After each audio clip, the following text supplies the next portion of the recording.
બની ગયું છે. આ મોડું થયું ને તમારે એટલે બની ગયું છે. અમાર મારી ને આરાધના બેન ને આ છોડીઓ તો તમે રખડવામાં દેજો બહુ. અને અમારા ભક્તિ બેન આવ્યા છે મજામાં ને? આ સંતોષ છે મારા નાનો ભાઈ છે. તો આજમાં વરસાદ જો ન આવે તો કામ પતી જાય. જો ફૂલ મગાવી લીધા છે. દિવ્યેશ ભાઈ લાવ્યા છે ફૂલ. દિવ્યેશ તું લેવો ગાયો છે છોકરો. અને જો આ કઈ માટી છે? આ અમે પ્રયાગરાજ થી લાવ્યા હતા ને એ માટી આપણે સ્પેશિયલ આપણે મકાન બનાવીને ત્યારે પધરાવવા માટે લાવ્યા હતા. Hello friends, good morning. જય માતાજી, જય સુરાપુરા દાદા. તો આજના વિડીયોમાં તમારું સ્વાગત છે. જો જાગીને તૈયાર થઈ ગયા છીએ અને પહેલાં તો કપડાં ધોઈ નાખવાના, વાસણ ચડાવવાનું બાકી છે. જો અને પહેલાં ઉઠીને પહેલાં કપડાં ધોઈ નાખીએ એટલે આપણને આખો દિવસ નડે નહીં. અને જો બધાય જાગે એટલે આપણું કંઈ કામ થાય નહીં. અને હવે જગાડવાના પણ છે, ટાઈમ થઈ ગયો છે. અને જો ભાખરીનો લોટ પણ બાંધવો છે. જો દહીં વઘારવાનું હોય. ભાખરી વધારે પડતી ભાવે એટલે ભાખરી જ બનાવવી પડે. વધારે નાસ્તામાં બીજું વધારે ન હાલે. ક્યારેક ગાંઠિયા ખાવાના હોય, ક્યારેક થેપલા ખાવાના હોય, એમ અલગ અલગ બનાવી દઈએ કે ત્યારે નકર ભાખરી ચાલે છે. તો હાલો આપણે બધાને જગાડીએ. અને મોડું થઈ ગયું છે આજે. તો ફ્રેન્ડ તો બધા ધીમે ધીમે જાગે છે. ત્યાં હું દીવાબત્તી કરી લઉં. તો જય માતાજી, જય સુરાપુરા દાદા. તો જો છે ને મસ્ત રથ અમારે રાંદલમાંનો, એ રાંદલમાં. તો હાલો આપણે દીવાબત્તી કરી લઈએ ત્યાં નાસ્તાની ફૂલ તૈયારી થઈ જાય. તો ફાઇનલી મિત્રો અત્યારે તો પાછું કામ આપણું ચાલુ થઈ ગયું છે. આજ આપણું પાયાનું કામ બધું પૂરું થઈ જવાનું છે. બધા કામે લાગી ગયા છે. અને અમારા ભક્તિ બેન આવ્યા છે મજામાં ને? આ સંતોષ છે મારા નાનો ભાઈ છે. તો આજમાં વરસાદ જો ન આવે તો કામ પતી જાય. વાટર સીડ્યું છે. કેમ લાગે, આવશે કે સંતોષ? હોય હવે આનું નક્કી કરો. હા આવે ન આવે તો ધીમે ધીમે કામ ચાલી રહ્યું છે. મિત્રો અત્યારે જો આપણે ઘરે આવી ગયા છીએ અને રસોઈ પણ આપણે તૈયાર થઈ ગઈ છે. કારણ કે આપણે મોડું થઈ ગયું. આજે આપણે પલોટે હતા, પાયા બાયા બોરી દીધા છે. અને હવે જો અમારે જમવાનું બનાવે છે. બની ગયું છે. આ મોડું થયું ને તમારે એટલે બની ગયું છે. અમારે મારી ને આરાધના બેન ને આ છોડીઓ તો તમે રખડવામાં દેજો બહુ.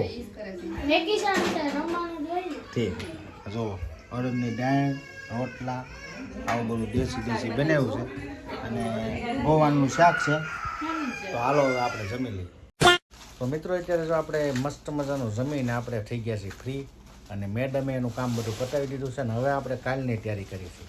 કારણ કે કાલે આપણે શું છે, ખાટમુહૂર્ત. હા યાદ રાખવું પડે. ખાટમુહૂર્ત પછી આપણે ભૂમિપૂજન થઈ ગયું. અને આ વસ્તુ હું લઈ જાઉં દાદાને પૂછ્યું છે એટલે યાદ કરીને ભરી લો. એટલે સવારે કેટલા 6:30 નીકળવાનું છે ને આપણે. તે દિન જો વહેલા જવાનું છે. આપણે મોડું નથી કરવાનું. ઓલા બુધવારે હતું પાછું આ બુધવારે ખાટમુહૂર્ત આવી ગયું. હા 15 દી જેવું થઈ ગયું છે. દાદાએ કીધું બધું જોઈ લેજો એટલે ધક્કો ન થાય. એટલે જો ફૂલ મગાવી લીધા છે. દિવ્યેશ ભાઈ લાવ્યા છે ફૂલ. દિવ્યેશ તું લેવો ગાયો છે છોકરો. અને જો આ કઈ માટી છે? આ અમે પ્રયાગરાજ થી લાવ્યા હતા ને એ માટી આપણે સ્પેશિયલ આપણે મકાન બનાવીને ત્યારે પધરાવવા માટે લાવ્યા હતા. એટલે એનો આપણો સમય આવી ગયો છે મેન. આને અમારે જો પાયાની અંદર પધરાવવાની છે. આ છે અમારે પ્રયાગરાજની માટી. જો તમે આને ત્યાંથી લેવા હતા. પહોંચી નહીં અત્યારે એટલા ટાઈમ થયો તો હજી ભીની છે એમ કે વિચાર કરી. અને બંસીબેન ને કેમ છે બેન હવે તને? ના લઈએ બંસીબેન ને અમારે થોડુંક શ્વાસની તકલીફ પાછી થઈ ગઈ હતી. દવાખાને બતાવવા જવું પડ્યું. શેના કારણે થઈ હતી? ફ્રેન્ડના બર્થડે માં કેક ખાય એવા બેન એટલે જોરદાર ખાવામાં ધ્યાન રાખવું પડે બટા. હવે નહીં ખાય. હવે ખબર પડી ગઈ. એટલે જો આ બધું કીધું હતું બધું છે. બધું કઈ ભૂલાય ન કાંઈ ન ભૂલાય. જો મગ કીધું છે અને ગોળ આવી ગયો. આમાં હું છે જોઈ લઉં એક મિનિટ. બધી તૈયારી કરવાની છે. ધાણા ને ગોળ ઈ છે બધું. ગોળ ધાણા પાછા ખવડાવવા પડશે ને. ચોખા, ઘઉં, આ માટી બધું આવી ગયું છે. જો આ બધું કાલનો પૂંજ આપો અમારે પેંડા કરી નાખ્યો છે. પેંડા ખવડાવવાના છે. ખવડાવે છે. હારા લીધા ને પેંડા. હજી થોડા ખામે બંચી જોવા કાઢ્યા હતા ને જો ગેડા મોટા કરાવવા પડે ને બધાને. થાબડિયા હજી મોટું ખોખું જાતો અલગ છે ને. થોડાક નાના ખોખા નાખ દે સારું લાગે. બધા બગાડે. તારે આવવાનું છે કે ભાઈ? એ નહીં આવે. એને તો પણ હુઈ રહી ક્યાંથી આવે? એને એવી નથી ખબર પડતી. આપણે બધા આવું બધું કામ હોય ને ભગવાનનું, આપણે ઘરનું કામ એટલે અંદરથી આનંદ હોવો જોઈએ. એવો થાય. હવે કેટલા વાગે? 6:30 રેડી રહેવાનું છે. એટલે વેલા હુઈ જાય. એટલે વેલા જાગી. હવે કઈ ભૂલાતું હોય ને તો તમે યાદ કરાવો. હવે તો કઈ દાદાએ કીધું એ બધું આવી ગયું ને. દાદા કીધું ચમચી થાળી વાટકે એવું બધું લઈ લઉં હા અને બધું પેક કરી દઉં એટલે સવારે સીધા કઈ તૈયાર ભૂલાય નહીં એટલે ઓલા સંતોષને નકર ધક્કા મને ખાય ખબર પડે છે ત્યાંથી ધક્કો લાંબો થઈ જાય. સાચી વાત છે બરાબર ને. હમ. તો મિત્રો પૂંજાપાનું જે અમારે કાલે ખાતમુહૂર્ત છે એની વસ્તુ બધી મેડમે લઈ લીધી છે અને કાલે આપણે જે ભૂમિપૂજન પછી જે ખાતમુહૂર્ત કરવાનું હોય એનું મુહૂર્ત અમારે નહોતું, મોડું મુહૂર્ત હતું. એટલે કાલનું મુહૂર્ત અમારે છે સવારે 6:30-7 વાગ્યાના ગાળામાં છે. તો સવારે આપણે મુહૂર્ત કરવા જવાનું છે પ્લોટે. અને આજ આપણે જે પાયાનું કામ હતું એ કમ્પ્લીટ રેડી થઈ ગયું છે અને હવે આપણે પ્લિન્થનું કામ ચાલુ કરવાનું છે.